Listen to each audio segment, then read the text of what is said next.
Hello everyone, welcome to Indian travel guide. ఇప్పుడు మీరు చూడబోతున్న video అత్యద్భుతంగా ఉంటుందండి. ఏమంటే ఉజ్జయిని వస్తారు చక్కగా. ఏంటంటే కనుక అలాగే కాలభైరవ టెంపుల్ కావచ్చు, సాందీప్ నాశనం కావచ్చు, చాలా ప్లేసులు ఒక రోజంతా తిరుగుతారు. మార్నింగ్ ఆటో వేసుకుంటే సాయంత్రం వరకు కూడా చక్కగా సైట్ సీయింగ్ ప్లేసులు చూస్తారు. అట్లాగా మహాకాళేశ్వరుని చూస్తారు. భస్మ పూజ ఉంటుంది కదా, భస్మ పూజ చూస్తారు. కొద్దిగా మీరు రిలాక్స్ అయినప్పుడు మహా క్యారిడార్ ఏమంటే మీరు ఆలయానికి వెళ్ళినప్పుడు ఖచ్చితంగా మీకు అక్కడ కనపడుతూ ఉంటుందండి. పక్కన డే టైం మాత్రం ఎట్టి పరిస్థితుల్లో కూడా మీరు వెళ్ళొద్దండి. ఎవరు మీరు దర్శనానికి వెళ్తారు కదా, ఆ దర్శనం దగ్గరే అంటే ప్రధాన ఆలయం దగ్గరే ఆ పక్కనే ఉంటుందండి. మీరు పగటిపూట వెళ్ళండి, చూడండి, నేను కాదంట్లా. కానీ సాయంత్రం పూట ఉంటుందండి ఇక్కడ రాత్రిపూట. అసలు దాదాపు అదేంటి తెలుసండి, మహాకాల్ కారిడార్ అండి. ఏమంటే 920 మీటర్ల పొడవైన కారిడార్ అండి. అసలు మీరు నడవలేకపోయినా మీరు సాయంత్రం పూట ఏంటంటే కనుక బ్యాటరీ కార్లు ఉంటాయండి. ఆ బ్యాటరీ కార్లో ఆ చివరి నుంచి ఈ చివరి వరకు చక్కగా తిప్పి తీసుకొస్తారండి. చక్కగా ఎంత ప్రశాంతంగా ఎంత అందంగా ఉంటుంది. 2 కళ్ళు సరిపోవండి.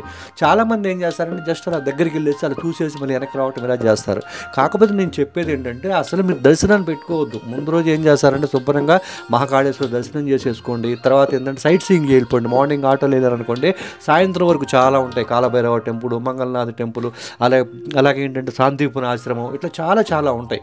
అన్ని ప్లేసులు చక్కగా మా ఆటో మాట్లాడుకొని చక్కగా వెళ్ళారనుకోండి, సాయంత్రం 4-5 రూమ్కి వచ్చేస్తారు కదా. ఒక 2 గంటల ఫ్రెష్ అయ్యి అసలు ఏమీ పెట్టుకోకుండా చక్కగా షికారు వెళ్తాను చూసారా, అంత చక్కగా ఈ 920 మీటర్లు చక్కగా ఎంజాయ్ చేయండి. మీరు కూడా ఒకసారి చూడండి. ఏమంటే మీరు ఇలా చూడటంతో పాటు రియల్గా చూస్తే ఇంకో అత్యద్భుతమైన అనుభూతి కలుగుతుంది. ఆ అనుభూతి మీకు అందివ్వడానికి నైట్ టైం దీంట్లో ఏంటంటే పక్కన మీకు ఆలయం కూడా కనపడుతూ ఉంటుంది.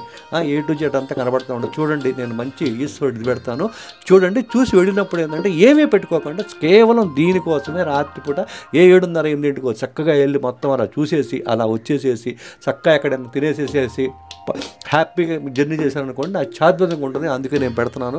చక్కగా మీరు చూడగలంత వరకు చూడండి, ఓకేనా? అట్లాగే ఏంటంటే ఉజ్జయినికి సంబంధించిన సైట్ సీయింగ్ ప్లేస్ల గురించి కానీ అట్లాగే ఎలా రావాలి ఏంటి అన్ని వీడియోలు మన ఛానల్లో పెడుతున్నానండి. మీరు చూడండి, ఓకేనా? మమ్మల్ని డిస్టర్బ్ చేయను, చూసేయండి ఇంకా.